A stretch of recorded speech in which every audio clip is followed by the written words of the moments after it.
mentioned some of this already, but are there any obstacles now of keeping the farm? Any difficulties that are just The main issue is economic. It's expensive. I spend a lot of money on hay every winter. I spend a lot of money keeping the donkeys' hooves cut down. I have another lady that has taken some responsibility for the donkeys, and because she enjoys them here, and so she helps out a little bit with that. 50-50 really on the farrier service. So that's beneficial.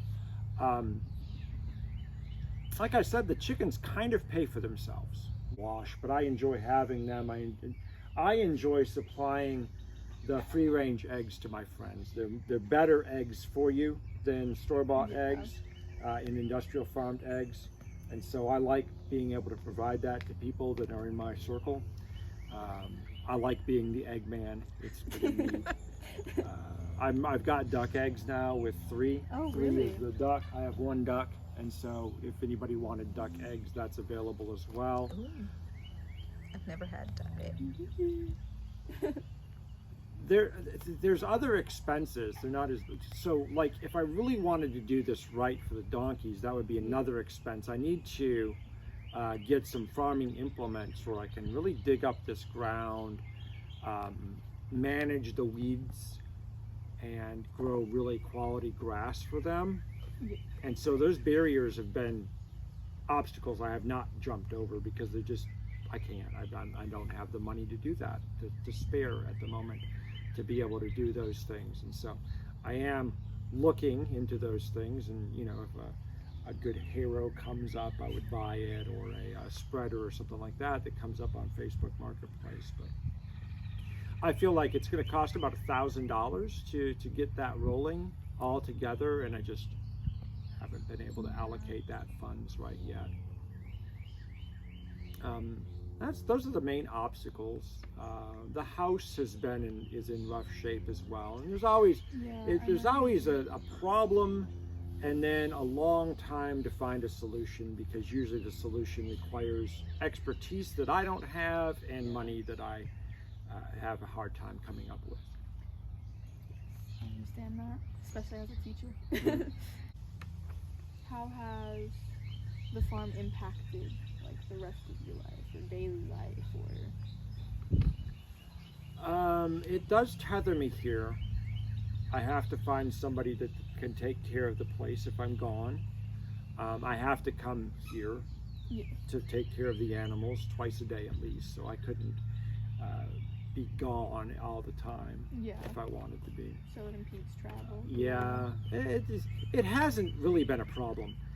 People have helped out, either for pay or voluntarily.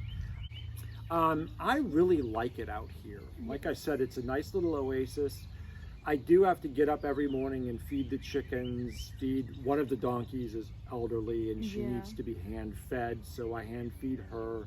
I've got to get their water and everything like that, but even on the rainy days, there's still a lot of pleasure involved in that. You know, I get to walk around and get to see the animals. They're very happy to see me coming. So there's a value to life that the money offsets. You know, I'm paying to have this sort of lifestyle, and that makes it worthwhile. Yeah, I can definitely see it. It seems very fulfilling. Mm-hmm. Yeah. Mm-hmm. It gives, my life already had a lot of meaning, but this gives it even more meaning, and it's just another type of meaning. And I get to share that with people. I get to have those other 2 guys live with me. They enjoy it. It's a great place to live, I think. And my friends get to come out here and experience this as well. Everybody wants to come see the animals and pet the donkeys and walk around and see what's here. So this is outside knowledge here, but my father, who knows you, told me about a mausoleum that you have. Yes. And so I was wondering if you could tell me about that, and if we could perhaps show that. Yes, of course, yes. So a few years ago, we were visiting France, and we stopped by this little building that looked like a chapel. It was like a shed basically, but it was church shaped and looked like a church. It was smaller than that, a log cabin. And I said, it's a little mausoleum. And somebody said mausoleum, and I was like, that's great, I love that. And I knew that my cats were getting old. And I said, I'm going to build the mausoleum when they die. Well, unfortunately, not long after that, I had to put that idea into practice. And so it's not much of anything, but it's a little stone mausoleum. And so I interred first one cat in there as she was aging into death. And then, unfortunately, my youngest cat, who was only a year or two old, perished rather suddenly. And so while I had made the mausoleum originally for 2 cats, I had to build an addition to it to house the other cat who died suddenly, because I'd already allocated that space for the other cat. And I wanted her and her sister to be buried next to each other in the mausoleum, and I had to build an addition on for Biscuit, who's the one that perished. And the other cat is still alive, and so we have three cells in the mausoleum, and 2 of them are occupied with one waiting. Oh. Hello, donkey. Hello. Man, This one fat donkey. This is Cosmo, I think. No, this is Quasimodo. He is actually a product of incest. That is why he has that little hunchback over there, and why he's so short. I'm sorry, sweetheart. Can you not?